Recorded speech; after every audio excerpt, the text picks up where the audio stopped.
If you haven't had me in a class, you're probably going to have me at least an AMT 350, Aircraft Design and Logistics. And if you're a UAS, then you're going to have me for a lot of stuff, because for the past couple of years, I've been teaching most of the classes in UAS, at least the fun ones, where you literally actually fly drones and stuff. So,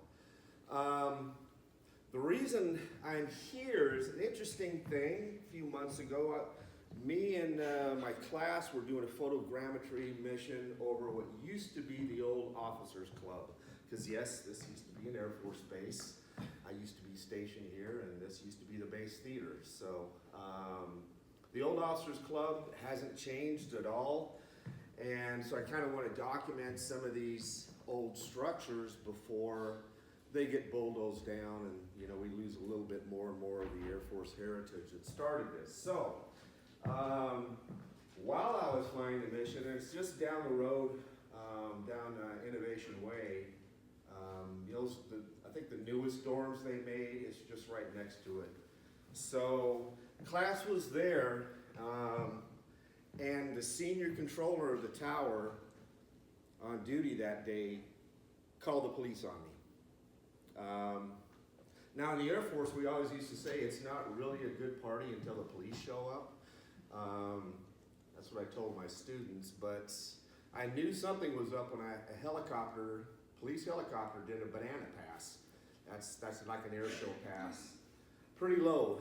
I'm also a pilot as well, and I know what 1,000 feet TPA looks like, and this helicopter had to be 200-300 feet. So in a way, he was flying through my airspace. But anyway, does anybody know offhand, can you fly drones in an airport environment?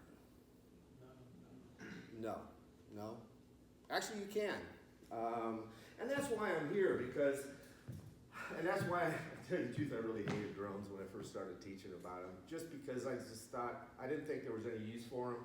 They're just annoying little bugs flying around and spying on people and everything. But I'm really, really enjoying it now. But yes, you can, with certain provisions. And I don't think the technology, one of the reasons I enjoy it is that things are always changing, things are always moving, and let's face it, like private pilot ground school, there's not much new I can add. It's been the same forever, you know.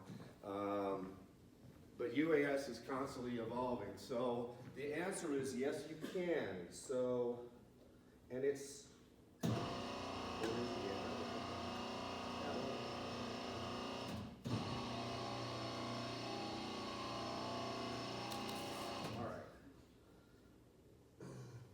you can using a process called LANC. Come on, get up there.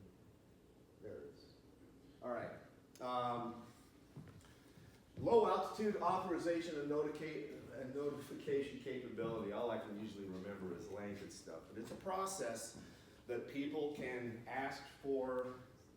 either ask for permission to operate in an airspace environment, or sometimes it's automatic approval. But yes, the answer is you can fly a drone. So one thing about drones, you may or may not know, because I'd never even flown one when I started teaching about them, is that most have geofencing. Do you know what geofencing is? Well, majority of drones that are sold, probably 95% are sold by a company called DJI. Probably some of you own a DJI. They're great drones, very consumer friendly, but they use GPS for stabilization. So if you take and you fly to a spot, it's going to use GPS data to stay exactly where it's at. If you hit return to home, it's going to use GPS data to return from wherever it started. So drones communicate GPS. So too close to the flying environment. By the way, the sim building is dead square in that red zone, as is, let's see, I think their net should be out of it, but anyway.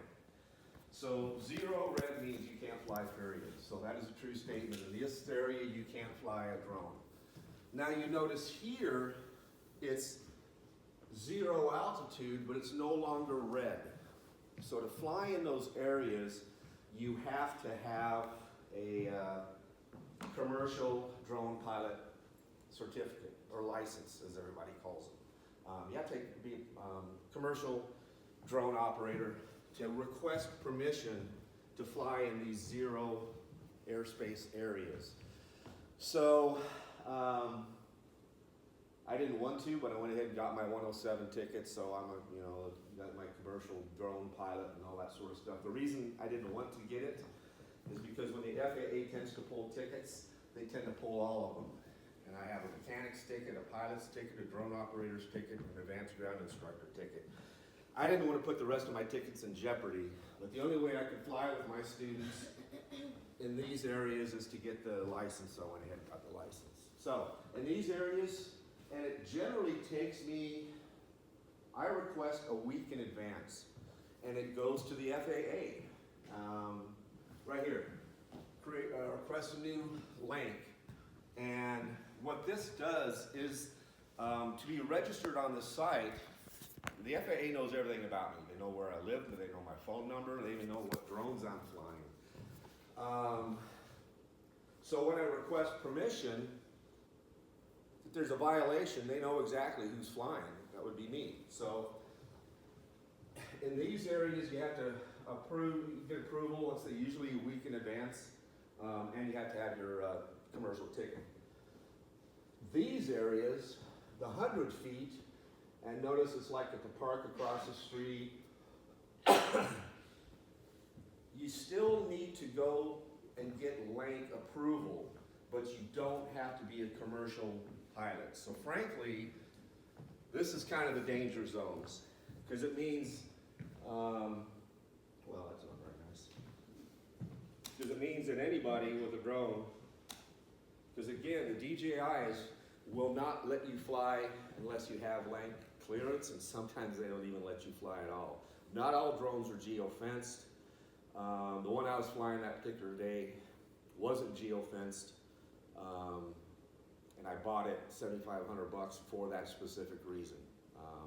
It's on my recognizance, not Beijing's. This is kind of a danger zone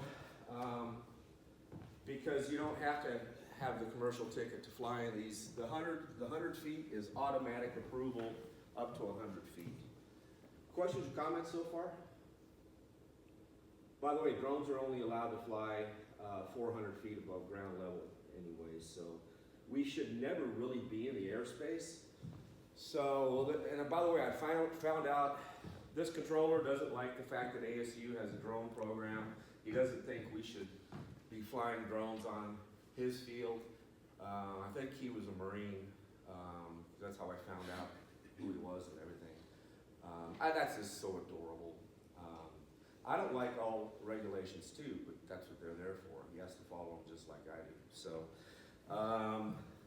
you'll see length areas here, Chandler, pretty much all the airports in the valley have this automatic approval process or coordinated. Sky Harbor, actually this is Luke, so Luke Air Force Base, don't even bother asking. Even out here by where I live, that's where I live, Superstition Mountain Wilderness area, you're not allowed to fly a drone in the wilderness area, which you're hiking, who wants to listen to drones? So, no questions so far? I'm just about done anyway. So the only way that senior controller, I'm flying a drone, he's in the new control tower, he couldn't have possibly seen the drone. He probably, what the link approval does, it tells all the government authorities, tells all the ATC people, hey, I'm flying. So he had to have known I had approval when he sent first the police helicopter. And I'm sorry, if I'm illegal flying a drone irresponsibly, it doesn't make a lot of sense to send a multi-million-dollar police helicopter out after me and risk crashing into my drone. That doesn't make any sense. Now again, as a pilot of manned aircraft, I'm grateful there's so much oversight into the system, so I don't run my airplane into a drone or have a midair with a drone, because then I'd have to put on a mechanic's hat and fix it, and that's no fun. So that is Lank. Another thing that the controller told my friend is that I needed to be on the radio and call the tower and get permission.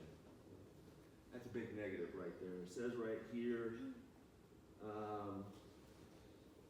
unless specifically authorized, drone pilots do not need to notify the tower before they fly. And I'm not trying to be anti-tower. You ATC folks, I hand it to you. I couldn't do it. I don't think I have that much situational awareness. But nonetheless, drones becoming more and more popular.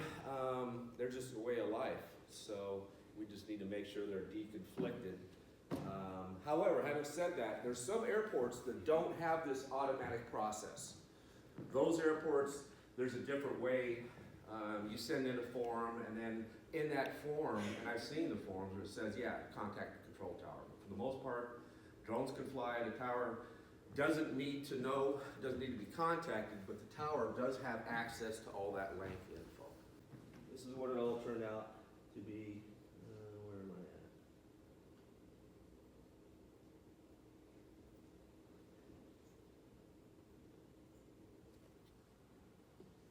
at? So this was the old officers club. I was never invited because I was an enlisted guy. So what photogrammetry does, one of the main uses for drones is scanning, capturing data. In this case, the photogrammetry, I set it on a preset path, took about 600 photographs, ran it through the software, stitches them all together, and you can literally like measure from here to here. There's all sorts of stuff you can do with this afterward.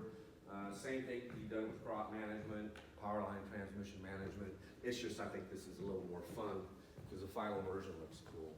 But like you say, it's just a part of, it's a relic from the past, and I'd be surprised if it's going to be around much longer. I mean, it even says it's hard to navigate to. It even says it's hard for you to see. You can still see in the shadow on this wall there, it says Williams Air Force Base on it. So anyway. Any thoughts?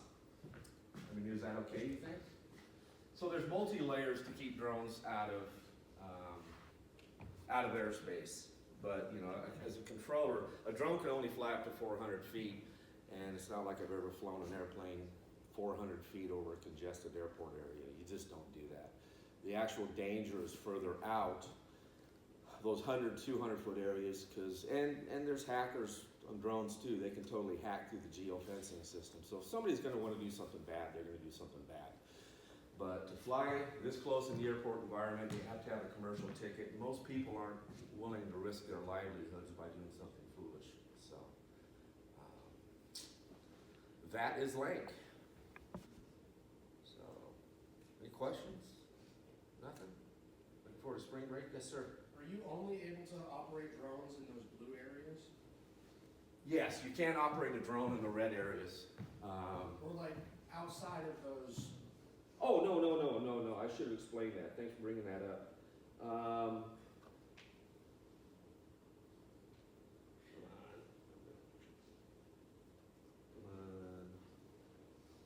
You're not cooperating. No. The blue areas are length areas where you have to get some kind of authorization. When you see the 400 feet to 200 feet, you're going to be allowed to fly. It's just now the FAA knows who's flying. So if there's a violation, they know. But it doesn't apply. You can fly whatever you want to do up to 400 feet in any other area. So, good question though. Any others? All right. Well, thanks. Have fun.